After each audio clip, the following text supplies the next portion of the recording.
podcast do ABGD News tem o oferecimento de Embrastec e SSM.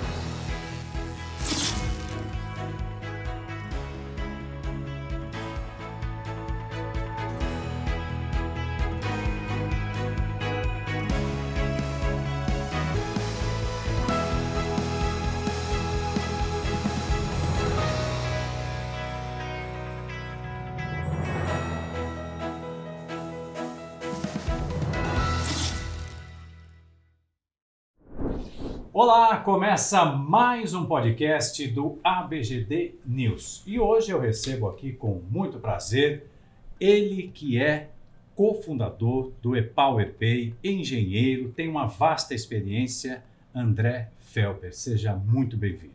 E junto com ele eu também recebo aqui com muito prazer o Fernando Witzel, ele que é CEO da ePowerPay, engenheiro de automação e mecatrônica. Sejam muito bem-vindos. Obrigado pela gentileza da presença de vocês aqui. Obrigado a você pela oportunidade. Muito obrigado. Obrigado, Mauro. Vou começar aqui os nossos trabalhos com uma pergunta que me parece muito importante. Como é que vocês se encontraram? Nós trabalhamos juntos, né, André? Como aí, mais de 10 anos? Pode falar o tempo? Pode falar. Pode, né? Mais de 10 anos e trabalhava na mesma empresa, tá? Grupo Servitec. Né, eu era o gerente responsável pela área de TI da empresa, né? E o André estava como responsável de desenvolvimento de projetos, né? A minha atuação sempre foi a área de desenvolvimento de projetos, desde a originação, buscar terreno, colocar torre, fazer o desenvolvimento, área bem técnica, né? E aí fui me aprofundando mais na parte regulatória, na parte pós-desenvolvimento, a parte operacional. Então, também comecei na parte eólica, grandes projetos, migramos para a parte de solar, já no ePowerPay, e aí entramos na parte onde a gente começou a trabalhar juntos como empresa, que é na parte de inteligência de mercado, análise de dados, e esses dados que são gerados a todo Porque momento, nós percebemos, né, que as dores que a gente sentia na empresa que a gente trabalhava era comum em todo o mercado, né? Então aí a gente criou soluções, tá? Bem de nicho, né? Para a área de desenvolvimento de projetos renováveis, tá? Onde a gente atendia, onde a gente fazia, compilava, né, os dados, né, de diversas origens, ONS, ANEEL, EP, né? E apresentamos isso, né, de uma forma organizada e estruturada para as empresas, através de um portal de informações. É por isso, então, André, que eu peguei aqui uma frase sua que está na internet, no seu LinkedIn, você dizendo que há muitos dados disponíveis. E esses dados carregam informações importantíssimas para decisões estratégicas. É isso? É isso aí. Como o Fernando falou, a dor que a gente sentia, nossa, a gente via que era dor de todos no mercado. E essas informações, elas eram muito espaçadas, de muitas fontes, e ficava numa mesa de um funcionário, numa planilha, ou em um determinado computador, e aquele funcionário mudava de empresa, aquele funcionário ia para uma outra carreira, levava o computador, levava aquela planilha, e o cara que começava de novo tinha que começar do zero. Então foi daí que surgiu a ideia de ter uma plataforma que compilasse todas essas informações. Atualizada diariamente, né? A gente tem, hoje ela é atualizada diariamente. Então, as empresas, todos os nossos clientes, né, têm acesso à mesma informação, mas de uma maneira dinâmica, né, e totalmente via web, sem depender de instalar nenhum programa, nada, através de uma assinatura. Mas vocês estão falando do presente, eu quero voltar um pouquinho. Nós estamos diante de dois engenheiros. Sim. Como é que você escolheu já na infância, na juventude? Como é que foi essa opção pela engenharia? Eu sempre tive a cabeça mais lógica, né? Infelizmente ou felizmente, o meu pensamento sempre foi muito lógico, tá? E eu sempre gostei da parte de computadores, desde o meu tempo, né, que eram os computadores a carvão, né? Então, hoje em dia está bem mais avançado, mas a gente programava naquela época, né? A gente tinha aquelas revistinhas de programação, né? Que a gente ia lá, começou com Basic, MSX, né? E aí foi evoluindo, né? E eu sempre tive esse pensamento, lógico, como eu já tinha comentado, quando eu entrei na faculdade, a grande onda era a mecatrônica, automação, que era o mercado do futuro, né? Que quando eu me formei, percebemos que não era o mercado do futuro mais, já era do passado, né? Enfim, né? Como todas as carreiras. Tem algum outro engenheiro na família? Tenho vários engenheiros na minha família, né? E aí acabei indo para a área de planejamento e TI, né? Onde eu desenvolvi diversas soluções, integrei ERPs com CRMs, né? Aí vem essa sopinha de letras aí, que quem é da área de informática vai entender, né? E aí eu comecei a desenvolver a minha parte de desenvolvimento e gestão de negócios, né? Que é a minha atividade principal na Power BI. Eu não sou da área de energia, quem é o André, que conhece o mercado, né? Uhum. E aí a gente juntou essas forças e conhecimentos para criar a empresa. Ô, Fernando, você imaginava, desde aquele momento em que você sentou diante lá do seu primeiro professor na universidade, que a tecnologia ia fazer esse percurso tão rápido? Não, de forma alguma, era impossível início da década de 90 a gente imaginar que ia ter celular. Na nossa época, a empresa que eu comecei a trabalhar era uma empresa de 1.200 funcionários, tinha 5 contas de e-mail. Né? Puxa vida. Exatamente. A internet estava engatinhando, então a gente acompanhou bem isso. Os celulares eram para falar. Impressionante, mas o celular naquela época a gente só conseguia falar.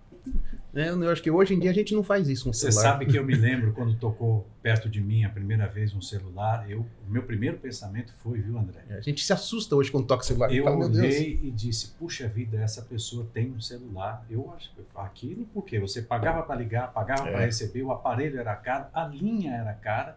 Você estava numa fila para comprar. Tinha fila para comprar, não é no teu tempo, né? Não, infelizmente não peguei. Agora me conta, André, como é que foi essa opção pela engenharia, uma área tão bonita, tão importante, tão fundamental? Legal. Bom, eu comecei, a minha engenharia é uma engenharia um pouco de nicho também, né? Fiz engenharia hídrica, porque eu sempre gostei muito dessa parte de renováveis e me fascinava bastante a questão dessas gerações hidráulicas, esse ambiente, né? E era um curso novo, me interessei pelo assunto, sempre gostei da área de energia como um todo. E entrei, né, de cabeça nessa área. E quando eu me formei, o mercado de desenvolvimento de projetos hídricos já não era um mercado tão pulsante, quente, né? E aí foi quando começou a entrar as eólicas, aí depois de uns 5, 6 anos começaram a entrar solares.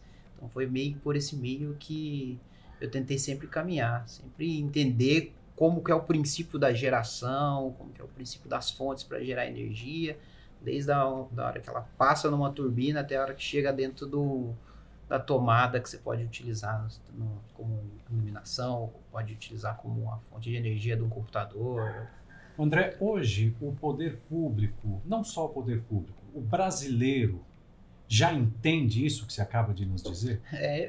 Não é algo tão complexo, o mecanismo de geração, mas de certa forma sim, o poder público entende que a gente tem que ter uma matriz bastante renovável, né? E limpa, a matriz energética brasileira sempre foi muito limpa, né? Uhum. Você tem algumas energias fósseis que trabalham na base, que de certa forma são importantes para manter a estabilidade e uma energia de qualidade, mas a gente sempre teve uma matriz muito limpa, né? Eu optei por hídrica, porque eu sempre via aquelas grandes obras, Itaipu, todas as grandes usinas, aquilo sempre me impressionou muito, mas quando eu via um rio e via uma pequena usina também, aquilo me impressionava muito.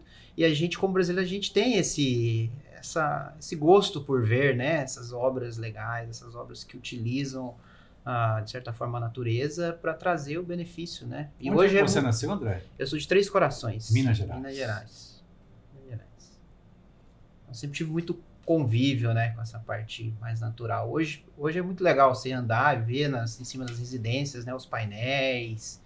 É muito legal. Quando você comentava um pouco atrás com os seus amigos que estavam nessa área de energia limpa, energia renovável, eles entendiam? Como é que era isso lá, quando você parava para conversar com eles? O meu princípio no mercado, trabalhando com eólica, era um pouco mais complicado, porque a geração eólica era no Nordeste, ninguém tinha muito conhecimento do como era aqueles mecanismos de geração, aquelas grandes torres, com aquelas grandes pás, né? E sempre tinha como referência, via alguma coisa na televisão, lá, André, a usina que você trabalha, coisa nesse sentido. Era só pela televisão, né? Só pela televisão. E já aí quando começou a entrar a solar começou a chegar nas residências, aí já começou a ficar algo um pouco mais palatável, né? Todo mundo começou a entender um pouquinho, saber como é que era, que funcionava. Mas sempre interessante falar sobre isso. Sempre me cativou muito. Quando você olha para o mundo, André, qual é o país assim referência em energia renovável, na tua opinião? Nossa. O Brasil. O Brasil tem uma matriz muito limpa. E a gente apesar de todos os problemas, né, efetivos ao Brasil, né, a gente é muito organizado nesse sentido, na parte de desenvolvimento, outorgas, né, as agências regulatórias, sim. né, sempre foi muito organizado, né, é o que a gente percebe nesse mercado, né? Tô vendo que os dois são casados. Sim. 2 famílias. Como é que é lá dentro de vocês no dia a dia, quando vocês voltam com energia e quando vocês voltam sem energia para dentro de casa? Olha, curiosamente, tá? O crescimento da empresa se deu, o nosso maior crescimento, a gente está completando 5 anos, né, André? Se deu na pandemia, né? Foram os 2, 3 primeiros anos iniciais foi de aprendizagem, de crescimento, mas o nosso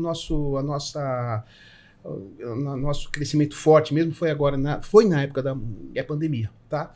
Então, foi um outro desafio nosso, foi fazer toda a gestão da empresa, e a equipe aumentou também, passamos de 3 pessoas, passamos para 9 pessoas, tá?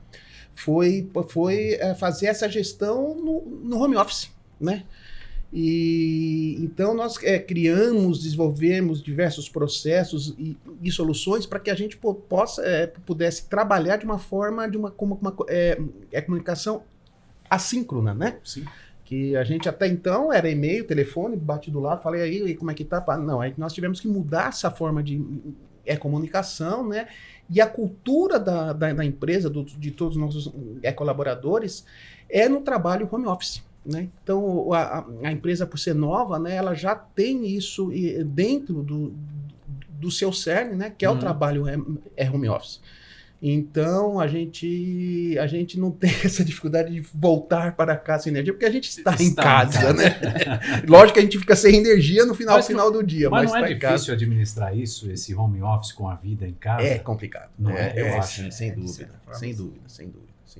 Tudo, nada é perfeito, né, Mauro? Nada, claro. Tudo tem o seu lado positivo e tem o seu lado negativo. Hoje eu tenho certeza, os nossos colaboradores, a gente chegar, não, vamos voltar a ser escritório. Primeiro, não vou ter que ter um escritório em São Paulo, em Minas Gerais, na Finlândia, né? Então não tem como, né? Então, mas eu sei que pela cultura dos funcionários, eles também se acostumaram dessa forma, né? De atuação. Vamos falar um pouquinho, vamos mergulhar mais fundo na história de vocês. Nessa trajetória, empreender não é fácil, né? Mesmo que a empresa felizmente esteja indo bem, empreender não é fácil. Não é fácil por causa da burocracia, não é fácil por causa dos desafios que se apresentam e tudo isso. Qual foi o momento mais complicado nessa tua trajetória? Fale por você até este momento. Perfeito. Bom, eu tive uma experiência na época de faculdade, de estágio, achei interessante, eu sou de Minas, tive que fazer um estágio em São Paulo, e meu primeiro momento em São Paulo achei que não ficaria ali por mais um mês. Por quê? Porque não me adaptei com o local, não achei que aquilo seria uma vida que eu gostaria de ter. Quando eu, de fato, me formei, pintou uma oportunidade, eu fui para São Paulo e estou em São Paulo fazem 12 anos. E uma empresa boa, uma empresa que me dava uma qualidade, um crescimento, mas chegou num determinado momento que eu via que eu não tinha novos cargos, não tinha como crescer, em função minha, da onde eu queria chegar. E foi quando eu e o Fernando começamos a pensar em coisas que a gente poderia construir juntos. E acho que um momento difícil foi a tomada de decisão, de largar desse negócio que eu tinha, que me dava uma receita, que me dava uma perspectiva, para mergulhar em alguma coisa que era nova, que a gente não sabia o que ia ser, que sabia se iria dar certo. A empresa a gente montou, de fato, os primeiros clientes em 2017, era um momento político um pouco conturbado de transição, né? A gente não sabia o que ia acontecer. E talvez esse tenha sido o momento mais difícil, mas foi talvez a melhor tomada de decisão. É aquela velha história, né? Você sair da zona de conforto, né? É aquele passo que você... Não, eu vou sair da zona... Eu não sei o que vai dar, mas é aquele salto de fé que chamam, né? É aquele momento que fala, não, eu vou largar porque eu acredito no meu negócio, acredito no meu trabalho, né? Eu acho que foi a mesma decisão. E por que o André, Fernando? Porque o André, porque ele tem essa cabeça empreendedora que nem a minha. A gente, lógico que a gente tem os nossos quebra-paus, né? Claro. Como todo casal. Claro. Mas a gente, desde o início, a gente tinha essa vontade, né? A gente acreditava no que a gente estava criando, a gente criou a solução praticamente juntos, né? Então a gente acreditava nisso, acredita nisso, lógico, né? Então a gente juntou forças e fomos em frente, né?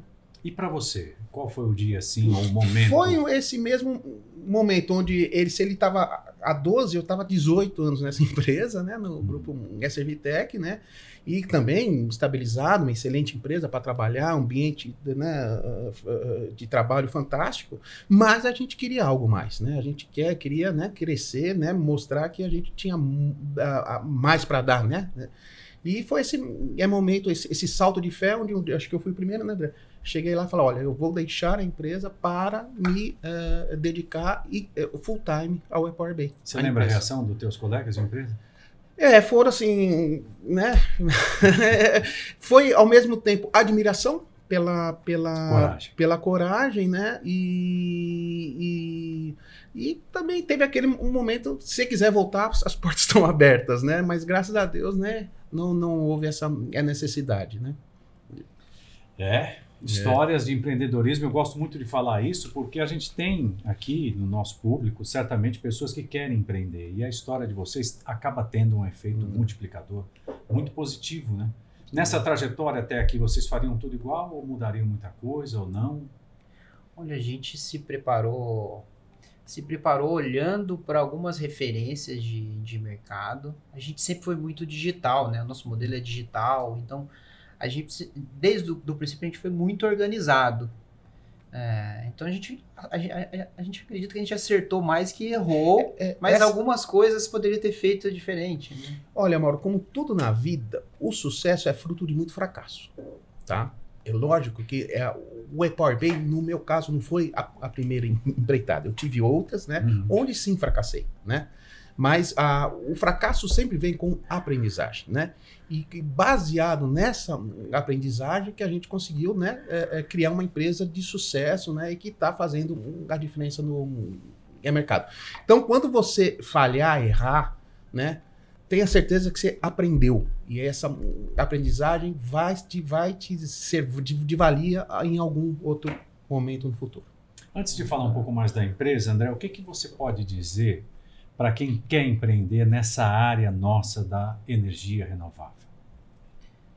Bom, Mauro, aprendizado bastante. Investir em aprendizado, investir em conhecimento, porque isso faz muita diferença. Existem muitas empresas, muitos competidores, mas se você estiver bem embasado, se tiver com um bom conhecimento, você vai ter um sucesso interessante.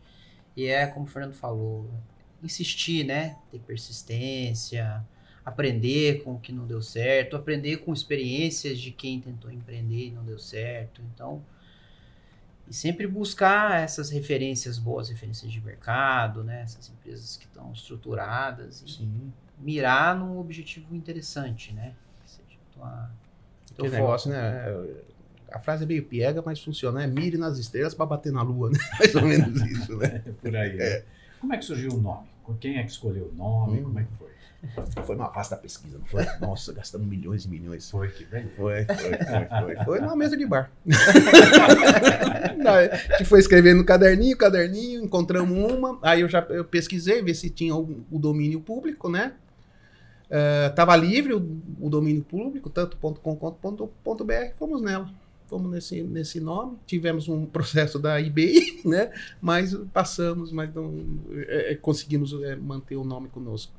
Beleza, o nome é muito bom, fica à vontade. O nosso modelo, esse é um ponto interessante. Quando a gente começou o nosso negócio, a gente esperava que ele seria um modelo de marketplaces para negociar projetos e para ter uma facilitação entre quem desenvolve projetos e quem quer comprar um projeto no mercado. Mas quando a gente começou a ter os nossos clientes, começou a conhecer melhor o mercado, a gente começou a ver que o mercado não queria só comprar projetos, o mercado queria comprar informação. Então, para esse cara que queria comprar um projeto, a gente conseguia vender informação. E por fim, o mercado de vender informação, que foi o mercado que pivotou o nosso negócio, né? Outra dica que a gente dá, desculpa, André, é não ter medo de pivotar, né? Errei, puta, esse caminho não é esse, puta, eu vou procurar outro caminho, Sim. vai atrás de outro caminho, tentar, testar, errar, uma hora certa, né? Uma hora... E os produtos que a gente desenvolveu, que tiveram melhor aceitação, alguns foram algo que eram dores nossas, a gente achava que o mercado gostaria, mas os melhores produtos foram de sacadas que vinham de nossos clientes, e de sempre, necessidades desde reais, o início, né? A gente entrou, no primeiro dia a gente já tinha um CRM, já tinha uma solução de marketing digital, no primeiro dia de operação, antes mesmo do sistema entrar no ar. E sempre escutando o cliente, absoluta, sempre com diversos canais abertos para o cliente. Cliente que gosta de falar via WhatsApp, cliente que gosta de falar via e-mail, tem cliente que gosta de ligar à noite, final de semana, e sempre com canais abertos para escutar o seu cliente. Isso é fundamental. Esse mercado é muito dinâmico e ele tem muitas tecnologias entrando todo o tempo, muitas formas de desenvolver projetos, de construir.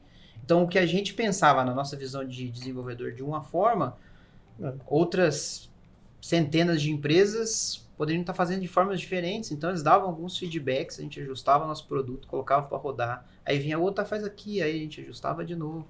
Então, isso esse vem da experiência que pode ter sido o erro das outras empresas que, num determinado momento, mudaram a estratégia.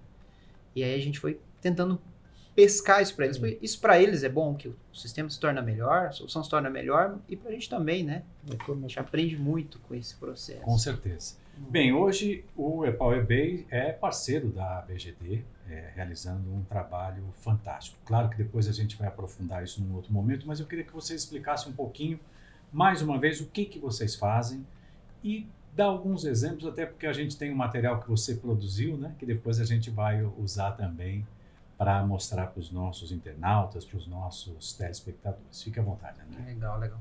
Bom, o EPAUErbay é uma plataforma de inteligência de mercado. A gente coleta dados de diversas fontes institucionais, né, fontes governamentais, ANEEL, reguladora, a CCE, ONS, EPE, e a gente coleta informações de distribuidoras de energia. Então, são bases de dados muito grandes, desestruturadas de certa forma. A gente estrutura num banco de dados e deixa ela de fácil acesso. Então, hoje, com a ABGD, a gente produz bastante conteúdo relacionado ao mercado, como está o mercado em determinada região, como esse mercado está crescendo, tudo baseado em dados. E para a ponta, que é o associado, que é para o integrador que está lá na ponta, ele pode, via plataforma, via dados que estão juntos da ABGD, ter ideia de como funciona a rede de distribuição que está passando do lado da casa dele e acessar aquela informação sem precisar deslocar uma equipe até lá ou fazer alguma coisa nesse sentido. Dados que são estruturados e podem ser acessados de forma fácil, de forma ágil. Isso é uma dor. Isso é uma dor do grande desenvolvedor, da grande empresa, isso é uma dor da pequena empresa, o cara que se formou, que quer abrir um pequeno negócio, que não sabe muito aonde conseguir essas informações. A gente já está um bom tempo trabalhando com isso, a gente vai... Toda nova fonte de dados que a gente descobre, pra gente, os olhos brilham, né? O que a gente consegue tirar desses dados, o que a gente pode entregar, que aquela empresa não conseguiria chegar de uma forma fácil, né? Então, o nosso trabalho hoje é tentar deixar essas informações acessíveis de forma fácil. Fernando, dá para dizer então que vocês têm uma malha viária e nessa malha viária vocês encontram atalhos para chegar no mesmo destino? Sim, não só essa malha viária, né, analisada já das redes de distribuição, dos equipamentos das distribuidoras, mas também a gente integra a solução de inteligência através de ferramentas disponíveis na plataforma e dashboards, tá? Por exemplo, um dos dashboards que a gente desenvolve para os nossos clientes é um mapa de calor, tá? Onde analisa redistribuição, plantas em operação, consumidores, tá? E a gente integra já mapeado quais são as melhores regiões para se desenvolver projetos de GD, tá? Essa é uma solução que você cruza diversas informações, existe um tempo de processamento, tá? Onde toda é feito com know-how desenvolvido desenvolvido pela nossa equipe, tá? Que bacana. Vamos então para a reta final. Como passa rápido, hein? Entrevista boa é assim, tá bom, passa assim. rápido.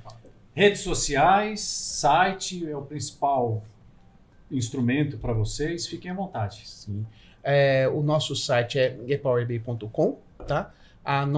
O nosso Instagram, a gente atua em praticamente todas as redes sociais. O LinkedIn é ePowerBay, Facebook ePowerBay e no Instagram é ePowerBay_BR. André, quer falar mais alguma coisa? Não, é isso. É isso aí. A gente está nessas redes, desde o nosso começo, Mauro, como o Fernando falou, a gente está trabalhando muito no marketing digital.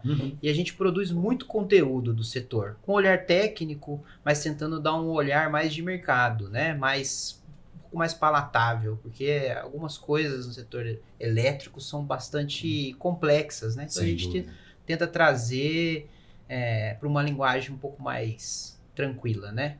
E a gente produz muito conteúdo dentro do nosso site. A gente tem um blog onde a gente produz conteúdo semanalmente e a gente divulga esses conteúdos nas nossas redes sociais. Então sempre a gente está produzindo conteúdos nas nossas redes relacionados a crescimento do mercado de GD, melhores áreas, quem são os competidores, quem são os fornecedores, sempre trazendo uma visão geral para mostrar para o mercado como é a situação do mercado atual, quem são os agentes e tudo mais. Isso pra gente, a gente entende como um marketing de conteúdo.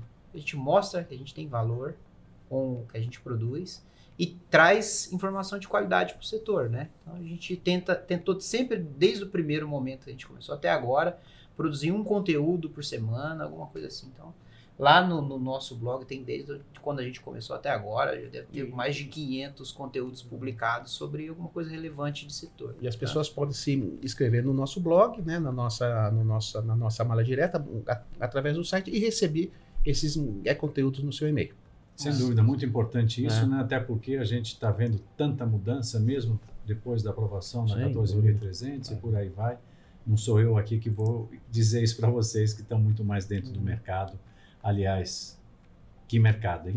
O que será que vem por aí? Mas é tema para uma próxima conversa. Tá ótimo. Fernando Witz, eu quero agradecer demais a sua presença, quero agradecer a sua simpatia, a maneira clara como você conversou com a gente. Tenho certeza que você traz uma luz de otimismo para quem quer empreender, para quem quer conhecer um pouco mais do ePowerBay.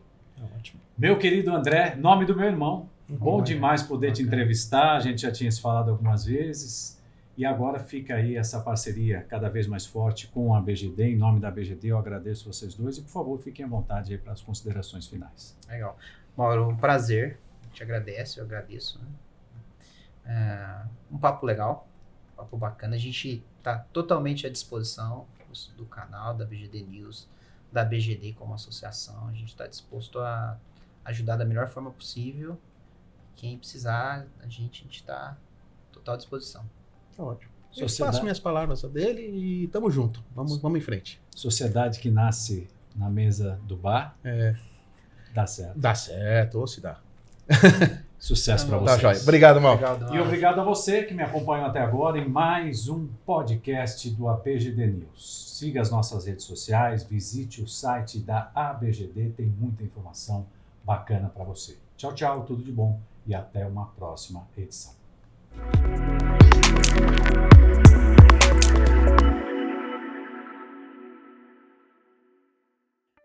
SSM e Embrastec apoiam o podcast do ABGD News. Seja destaque, traga sua empresa para o ABGD News. Conteúdos exclusivos, atualizados, disponíveis nas principais plataformas.